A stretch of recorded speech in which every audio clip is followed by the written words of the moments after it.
Stock markets are complex, and the randomness in the short term is something contradictory to human psychology. Also, for all these reasons, here's what I think will happen to Tesla over the next 5 years. This is InvestTalk. Independent thinking, shared success. Good afternoon, fellow investors, and welcome back to InvestTalk. I'm Luke Guerrero, and I will be your host today on this beautiful Friday, June 14th, 2024, which means we're almost through the halfway point of the week of June, or month of June, rather. June is essentially halfway done at this point. Now, I know that as summer comes along, for those of you that have children, school is out. Maybe they're college-age kids. College is out as well. Or maybe you're just getting through graduation and you're getting ready to go on your summer vacation and relax and spend time with your family. But just because traditional schools are out doesn't mean we stop learning over here at InvestTalk, because we come here every day in the hopes that through our educational material and our actionable items, and most importantly, the questions that you yourselves submit to us, that we become better and more informed investors. Now, in just a bit, we'll talk about the market performance, and we will run down today's show topics as well. But as we like to do, let's get to the first caller question now. Hello, gentlemen. My name is Adrian from Texas, and I'm calling about Cencora, ticker symbol COR. I have a small position currently and was thinking about adding on to it, but wanted your advice on if this is a good price or if it's currently overvalued at $232. Thank you very much. So taking a look at Cencora, Cencora is a pharmaceutical distribution company. It used to be called AmerisourceBergen up until really a couple years ago. And so this company has had a pretty strong past 5 years in terms of its relative performance. You can see by this chart, for those of you who are viewing at home, this shows back to the beginning of 2018 up until just about today. And it shows the relative strength relative to the S&P 500. Very strong. Over the past 52 weeks, it has been a 30% return. 5-year annualized return, 22%. And that's because it's done a good job growing. Their sales growth over the past 5 years is about 9.3% on an annualized basis. Their cash flow has been consistently improving. Their profitability looks pretty solid to me. Their net margins are not as robust as you'd like them to be, but they're improving, 0.7%, 0.7%, 0.9% this year. But that's kind of indicative of this type of distribution company. Now, taking a look at their capitalization here, it looks like they got $5.8 billion worth of debt on a $46 billion company. So they're not overly levered at all whatsoever. And with that in mind, they also have been buying back shares. In 2019, they had 210 million shares outstanding. Now they're sitting at about 200 million shares outstanding. They pay a 0.88% dividend, and that dividend's been pretty consistent going all the way back. Yeah, as far as I can see, it's been consistently growing as well. It started out at $1.52 per share, and as they've been buying back shares as well, as I mentioned, that dividend yield, or rather the dividend per share nominal value, will go up as well, projected to be $2.07. Now, recently, in their recent quarterly update, they beat earnings per share, which was good. Revenue missed a little bit, though. I think overall the question becomes, is this company that has been a very good grower at a very good price? Well, its price to book is at 42 right now. And that's just because sometimes price to book is not a good reflection of a company because of how it treats its assets. So you look at this company and you're saying, 42 price to book, that's insane. It's trading at 42 times its asset book value of its assets. Well, its average is 96. So if you take a look at its price to cash flow, it's trading about 18 times. That's a little expensive for my taste. Its price to sales, though, is only 0.2 times. That's pretty modest. I think for me, looking at various valuation metrics here, price to earnings at only 16, and again, looking at that price to sales number and the consistent growth, I don't have a problem with this company at this price. I think it's a great company. Like I said, in their most recent earnings, they improved their guidance. They're set to report again at the end of July, but they did beat last quarter and have some good forward-looking guidance. So, overall, I think this is a pretty solid company, and I think it's a decent price as well. Thanks for the call. Now, we got a lot of ground to cover in the next 45 minutes or so, and here's some of what I have planned for you, time permitting. My main focus point concerns this topic.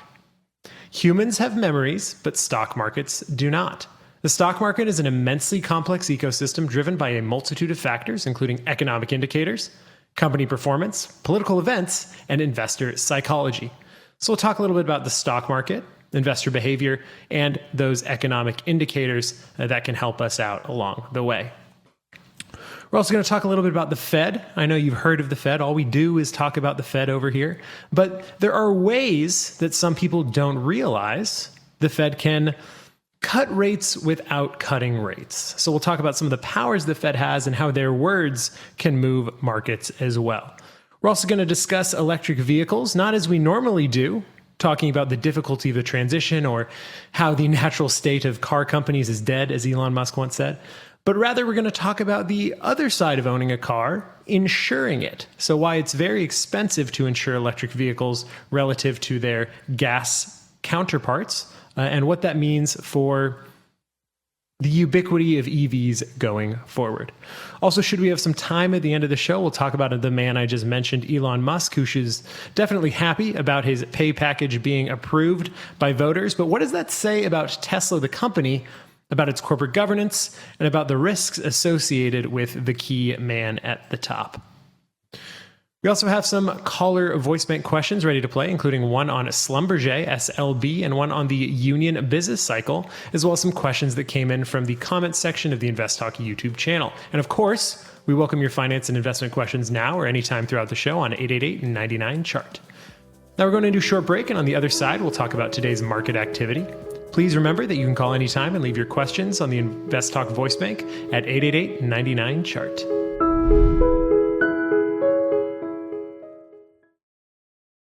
The stock market is constantly changing, and serious investors want a way to get the latest news and unbiased investment insights. Welcome to the InvestTalk podcast.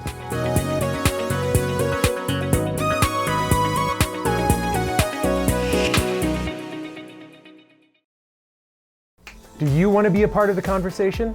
Don't forget to comment below so we can answer your questions on the next InvestTalk podcast.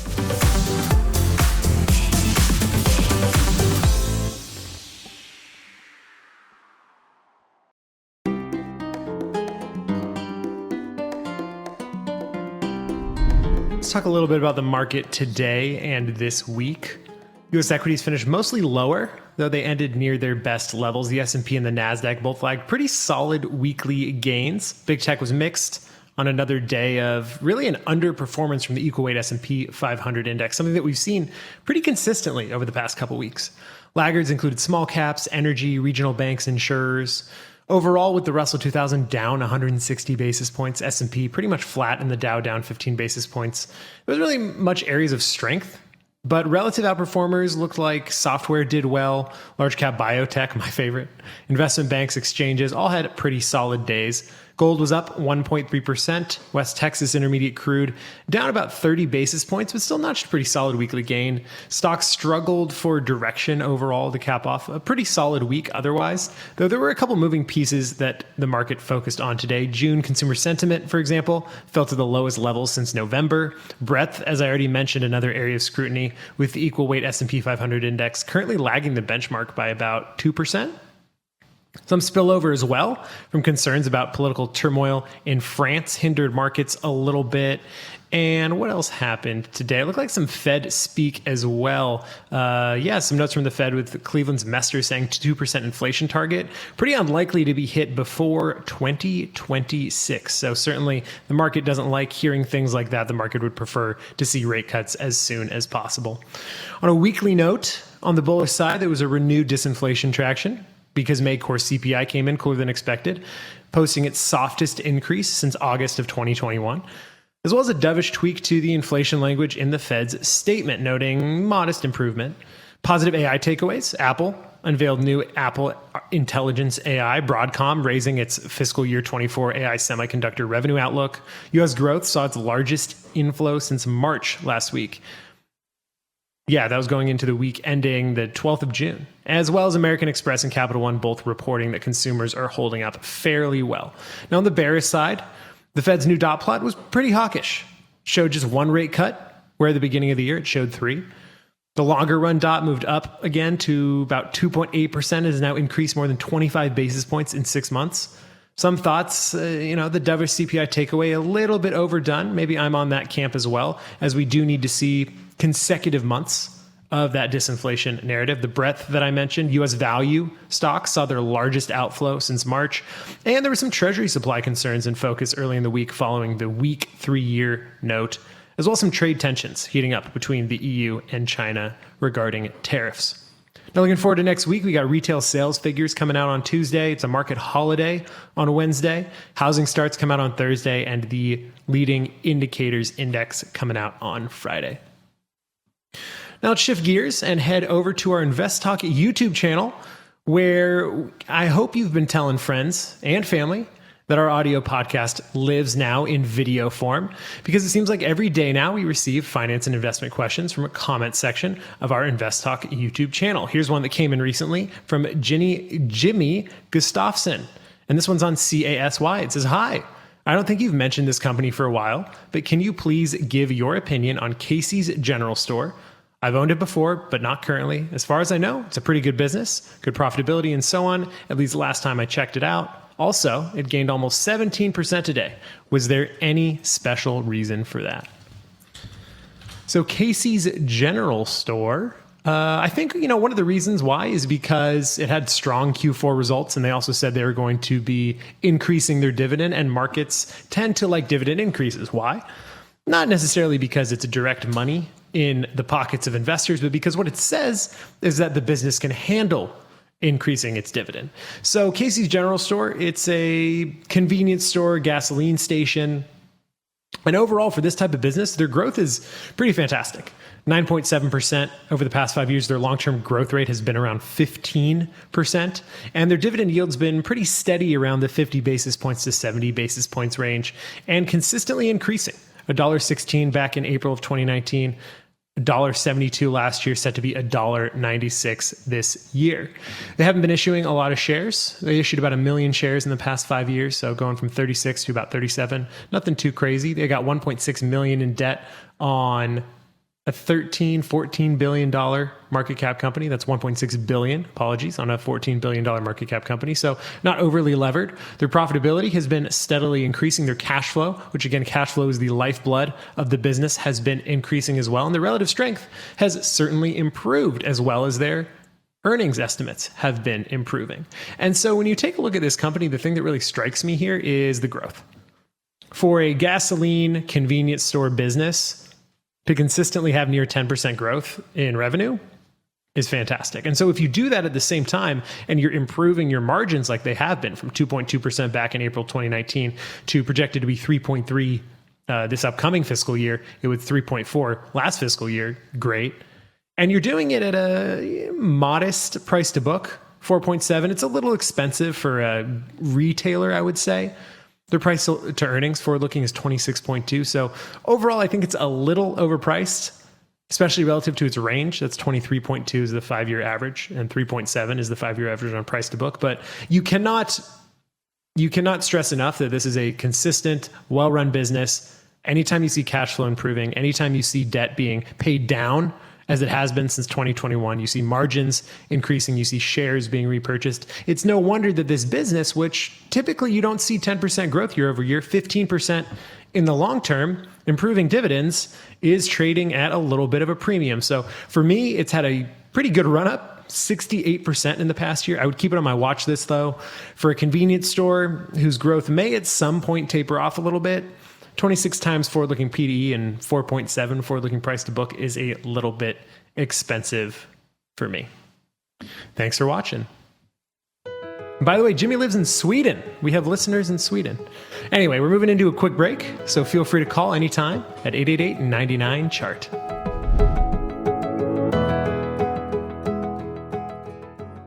Hey, welcome to InvestTalk. I'm Justin. And I'm Luke. Together, we're here to guide you through the maze of investing and give you insights that impact your portfolio. Whether you're a seasoned veteran or just getting started, we've got you covered. The latest trends, opportunities, and expert advice. We take your calls every weekday at 4 p.m. Pacific and anytime on our InvestTalk listener line. Just call 888-99-CHART. We'll bring you deep dives into market analysis and answer your burning questions. So, why join us? To get ahead in your investment journey with strategies, tips, and knowledge that can unlock the full potential of your hard-earned money. But first, hit subscribe, turn your notifications on, and let's start making informed investment decisions together. Welcome to InvestTalk.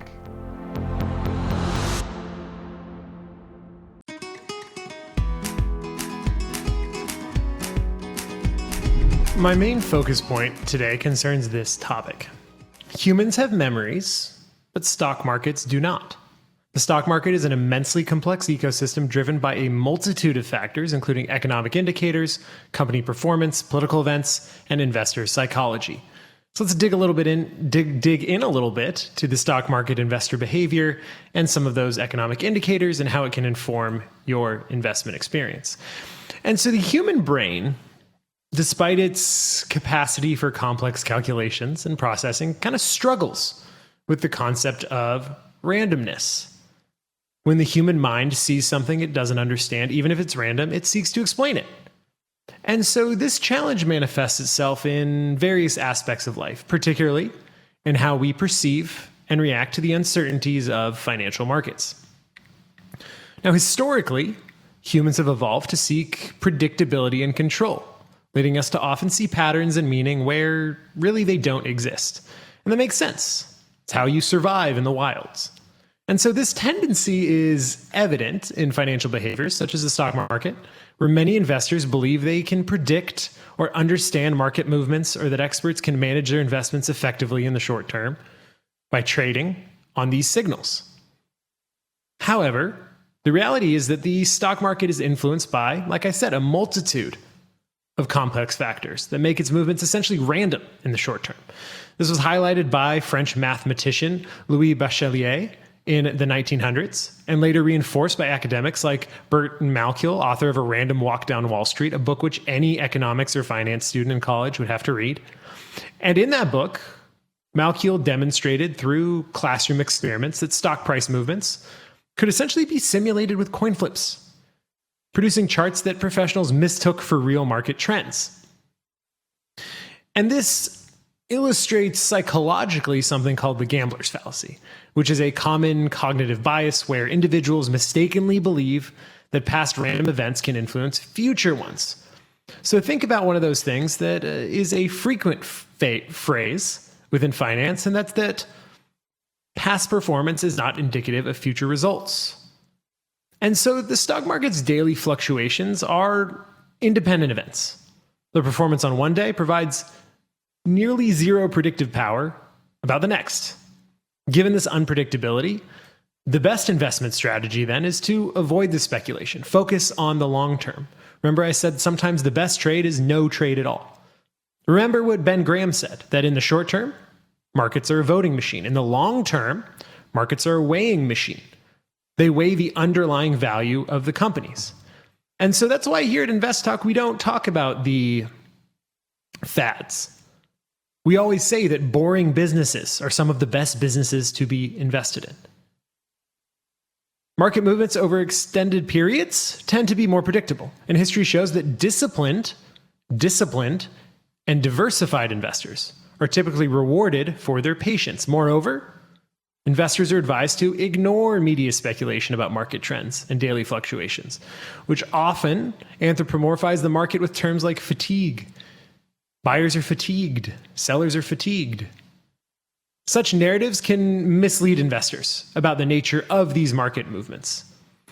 Truly embracing the randomness of the market and focusing on long-term, disciplined investment strategies while minimizing fees and speculative actions, trading excessively, whittling away at your capital, is likely the most effective approach for achieving your financial goals.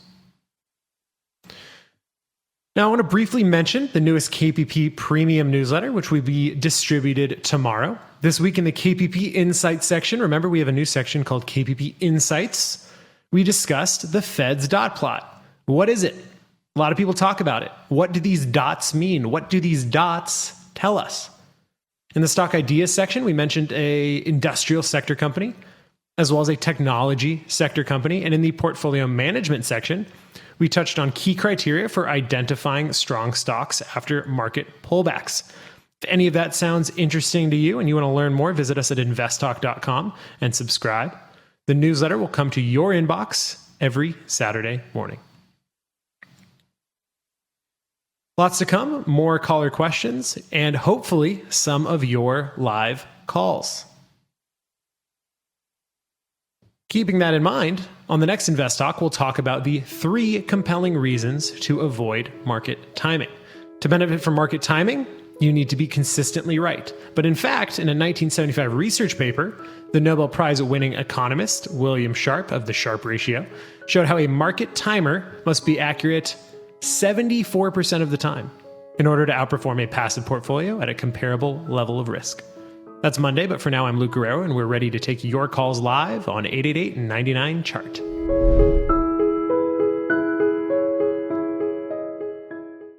Love today's Invest Talk episode? We want to hear from you. Drop your investing questions in the comments below, and your question could be the star of our next segment. Subscribe and stay tuned to see if your question gets answered by Luke and I. Dive into the comments now and become a part of our next conversation.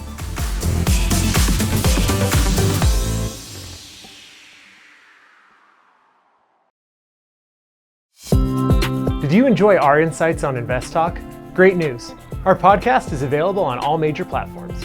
Make sure to subscribe wherever you listen to your podcasts and get the latest in investment advice across Spotify, Apple Podcasts, and more. Subscribe now and join the community of informed investors.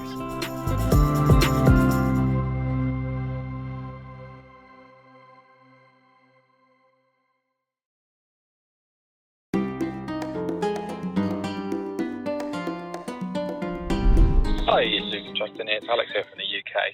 Firstly, thank you very much for your seminar, Digging Deeper Than Dividends, the other day. I really enjoyed it and highly recommend everyone to go and have a watch or a listen.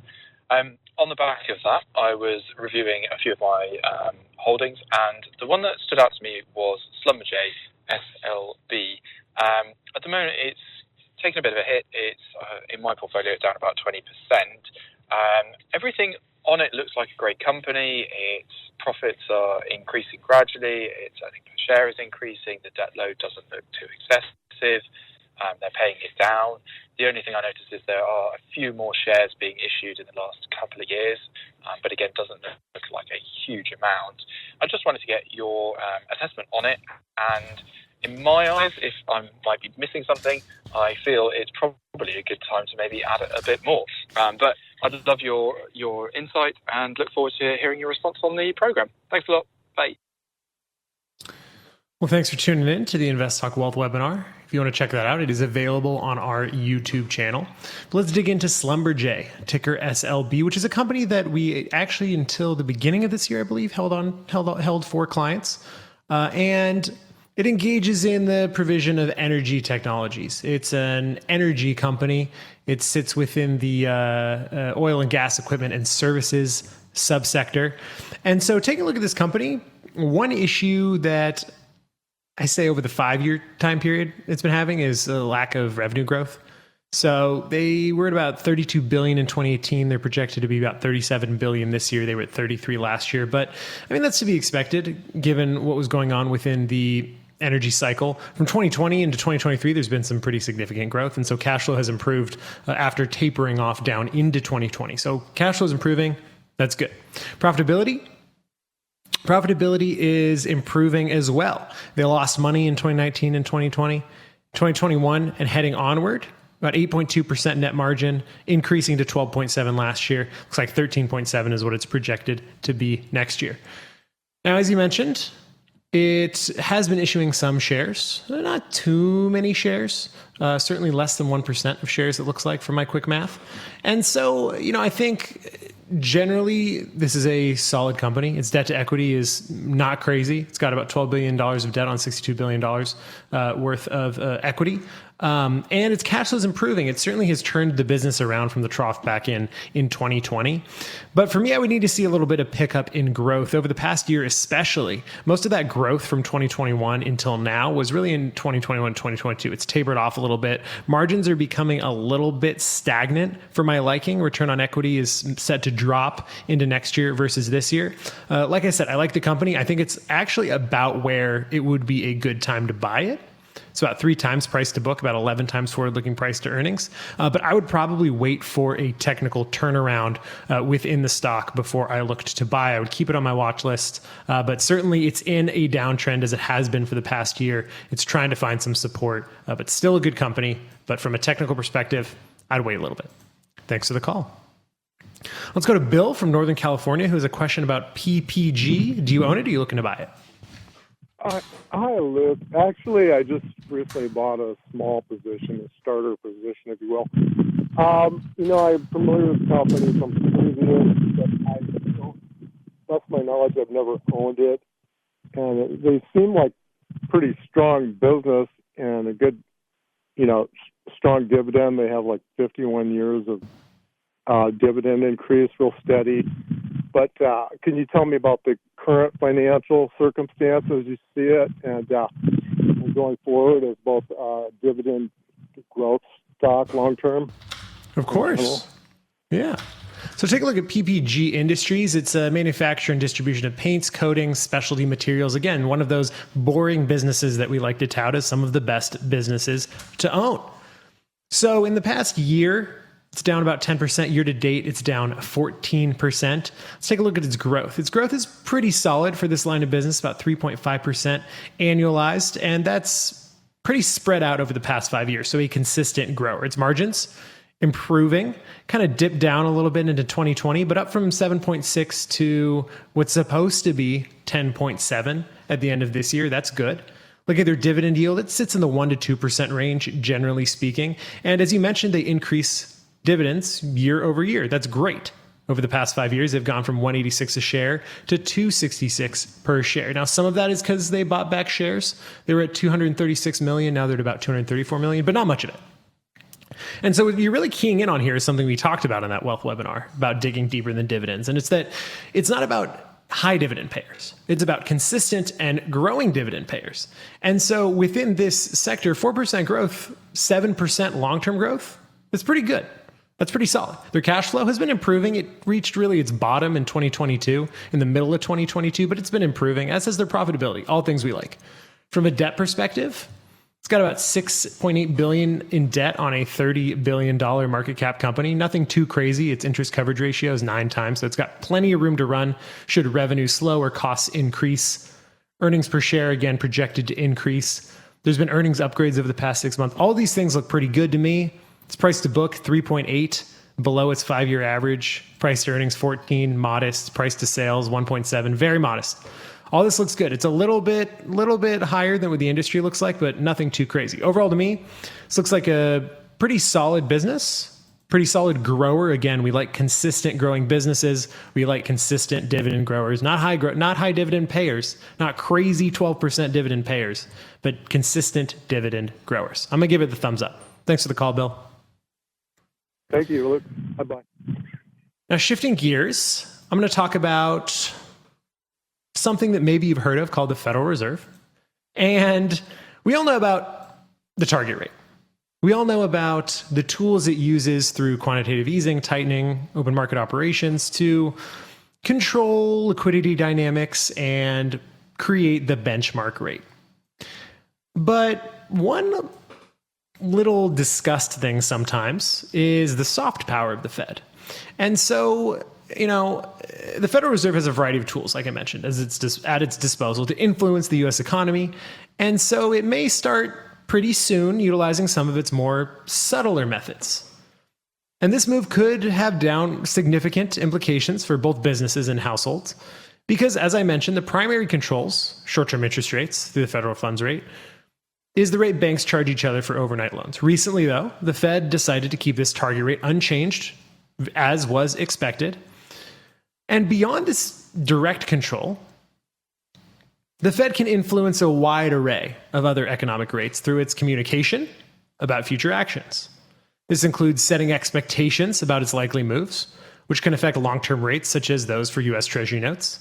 An example of this, recent economic data excluding the robust jobs report, led to a decrease in the yield of the 10-year U.S. Treasury note from 4.7% in late April to around 4.25% just before the latest Fed announcement. And this rate is crucial as it impacts long-term loans like mortgages, commercial loans, and directly affects borrowing costs for the real economy. So Chair Powell emphasized recently that the decision to maintain current interest rates and projected only one rate cut this year. Why? Because they need more consistent positive data to confirm that inflation is moving substantively towards the 2% target. So naturally, as disinflation got some more traction, the discussion's turning to when the Fed might cut. Remember at the beginning of the year, some people thought 7 times. Craziness. Was not going to happen. The Fed said in their dot plot in March that maybe 3 times. Now, they're moving it back to 1. Some people think it could happen as early as September, but it also might be, should economic activity not deteriorate faster, be delayed until December. But in the interim, the Fed has several opportunities to clarify its intentions. There's the upcoming meeting in Jackson Hole, the Jackson Hole Economic Policy Symposium in August. So it's important to note that historically, by the time the Fed actually changes policy, the market has often already adjusted to the anticipated move due to the Fed's preliminary communications. So this pattern suggests that any upcoming policy changes, while potentially significant, should not come as any surprise to anybody who's been paying attention. Looks like we have another live call from Joe in Kentucky who wants to talk about electric vehicles, something we'll be talking about a little bit later on as well. Hey, thanks a lot for taking my call. Yeah, man, I'm in my early 40s in Kentucky, and I got a buddy in Vegas who's always been bullish on Tesla. I mean, he was bullish on them in 2012. I've listened to you guys for years. Even when your colleagues were bearish on them, I bought, and they've done well. But I've just gotten lucky, honestly. I'm not big on single stocks because I usually invest in index funds. But I was just curious because, like, me and him is talking about Tesla, and he's like raising his 2-year price target for Tesla to like $500. And the reason is, in his opinion, their car business will be their 4th most valuable asset behind FSD, which is full self-driving, robotics, and energy. And he does think that they'll produce the world's best microprocessor within 2 years. So, he's quite bullish on them. From your all's point of view, I was just kind of curious if you had a contrarian viewpoint on this, because I personally think that I think it's a good thing to put your money in Tesla. But I was just curious what you think on your professional expertise on the company as far as a worthwhile play to maybe dollar cost average for the average guy working for a paycheck, or put in a lump sum and with maybe a positive outlook for the next 2 to 5 years, 10 years. Yeah, of course. So I think, this goes back to what I said before, where the Ben Graham quote that I stole, which is that in the short term, the market is a voting machine. In the long term, it's a weighing machine. And generally speaking, this isn't even a shot at Tesla. Generally speaking, car businesses, airlines, they're terrible, terrible, terrible businesses. I think there's only 3 major car companies that have never had to have a bailout. And one of the reasons why Tesla did so well is because there was a massive amount of government stimulus that was going their way. Now, you mentioned FSD. If I recall, I think that was supposed to be done in 2018. The Cybertruck was rushed along to the point where there was a recall within the first couple weeks because there was a gas pedal issue. So from my perspective, I think that Tesla's big benefit is actually in the battery manufacturing part of their business. However, there's been somewhat of a transition away from lithium-ion batteries towards sodium batteries. Why? Because they don't need the massive amounts of precious metals and expensive to mine metals that are also, by the way, bad for the environment, the mining practices of getting some of those things out of the earth. And there's this shift, again, to these different types of batteries. So, I also said that past performance isn't indicative of future results. And something we're going to talk a little bit about later is one of the great things that Elon Musk is able to do, which is quantify for you and create for you ideas about products before they even exist. And that's an incredible skill. It's why he's been an incredibly successful CEO. But I think that one of the benefits that Tesla had, and the reason why they were so successful, is because they created a market where the market didn't exist. Nobody was talking about easily, not necessarily easily, but widely produced, not incredibly expensive electric cars. But as soon as that market is created, you're going to have a lot of stiff competition from other places. So I think generally in the next 10 years, Tesla's probably not going to fare as well as it did in the prior 5. Does it mean that you shouldn't put some of your money into it? That's your decision. But what I would say is that no name is a name you should go all in on. No name is a name you should go all in on. And so what do I think about Tesla going forward? I'm not as bullish as a lot of people. I think that probably their best days are behind them. And I could be wrong. I could be completely wrong. But just looking at the market as it is now, and I mean the electric vehicle market, looking at the players that are moving in there, looking at the competitive advantages that Tesla had versus what they have now, I certainly don't think it'll be worth $500 in 2 years. Again, could be wrong. I know some people think it's going to be worth $30 trillion. That's patently absurd. But overall, I think you did well with Tesla. I'm not going to diminish that, but going forward, I don't think their prospects look as good for all the reasons that I mentioned as they did the past 5 years. Thanks for the call. It's always good to get ideas, and I'll forward this along to them because I love your all's program and appreciate you guys. I think it's really great for people to be inspired, engaged, and learning about active investing, but be very cognizant of the pitfalls of that because passive is great for long term, but it's good to share ideas and engage with opinions, and we always come out better for it. So great show. Have a great weekend. Yeah, absolutely. And if you have another question, feel free to call back anytime. Now, given that it's Friday, we generally take some time to fit in a quick rundown of key benchmark numbers. So let me hit you with some of them right now. The 2-year Treasury yield sits at 4.694% compared to last week. It was at 4.857. The 10-year Treasury yield was at 4.217 today. Last week, that number was 4.416. Gold was priced at $2,334 per ounce, whereas last week that was $2,308. And 20 weeks back, it was $2,018. Silver today was at $29.48 per ounce. 2 weeks back, that number was $30.37. All the way back to 113 weeks ago, guess what? $23.94. Let's look at oil today.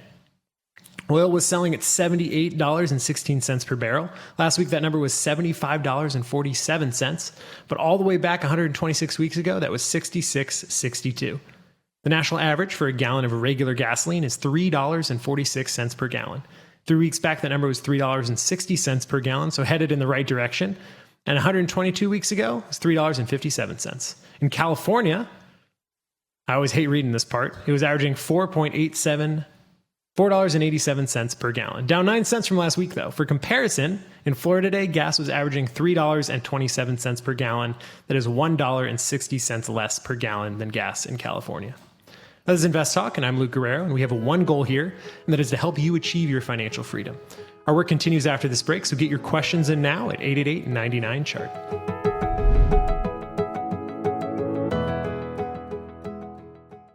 You are invited to be a part of our learning experience. Simply use the InvestTalk voice bank to record your finance and investment questions anytime, 24/7 at 888-99-CHART.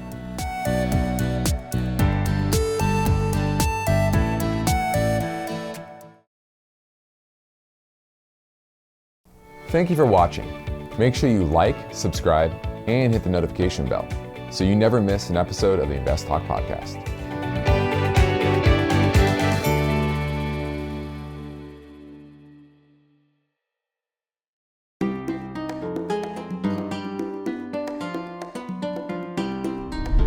Looks like we have another call this time from Eric, who lives in Missouri. You have a question about BTSG. Do you own it or are you looking to buy it?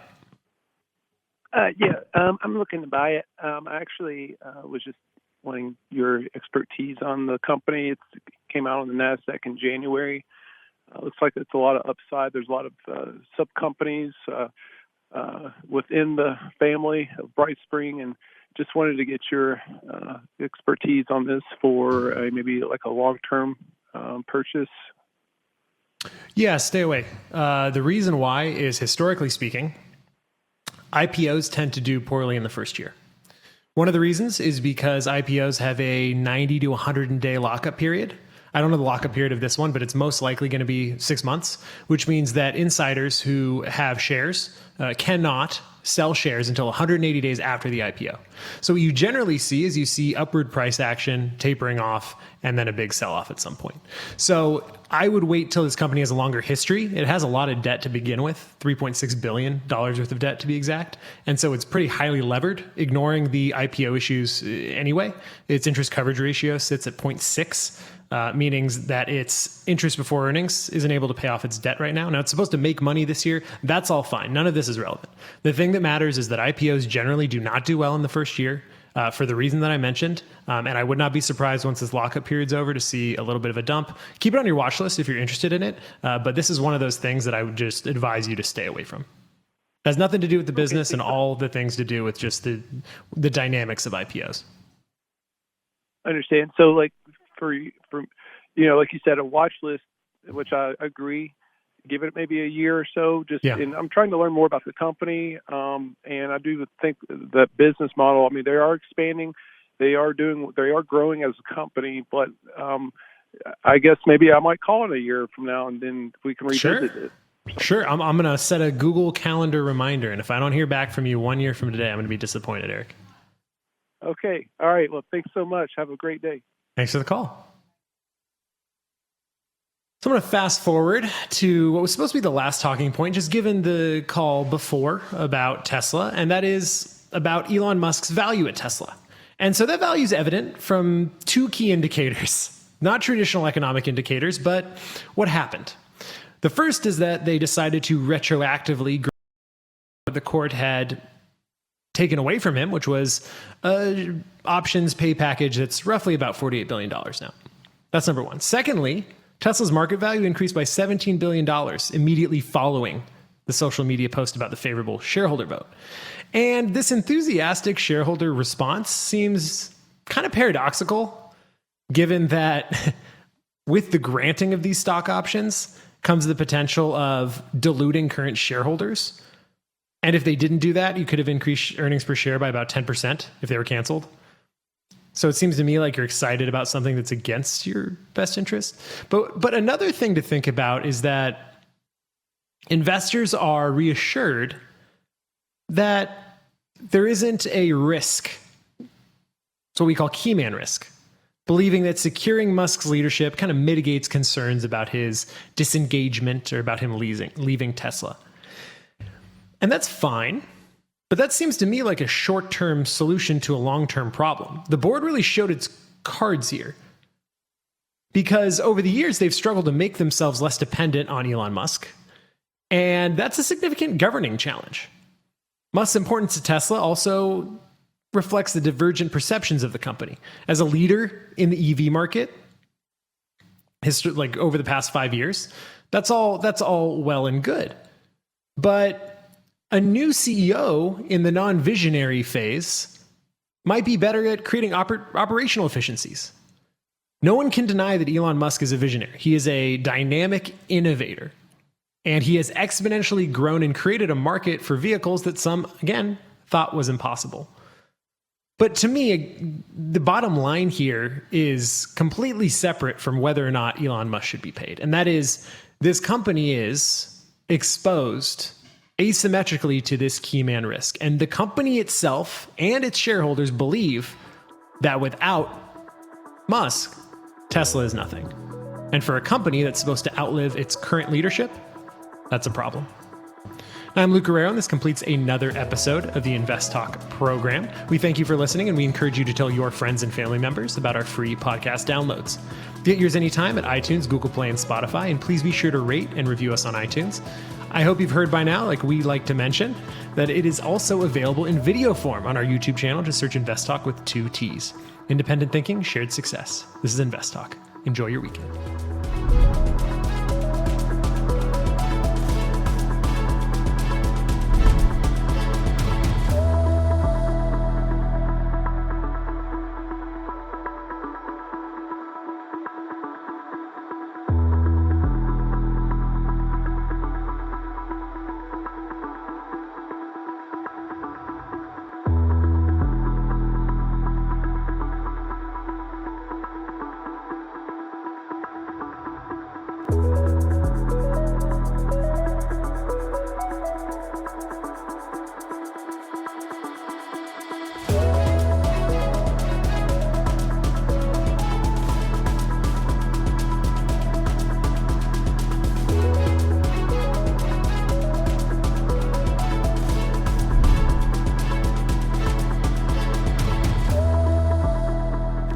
Hey everyone, if you enjoyed this video and want to see more amazing content, make sure you hit that subscribe button and turn on notifications. Your support means the world to us and helps us create more videos that you love. Subscribe now and join our community of savvy investors.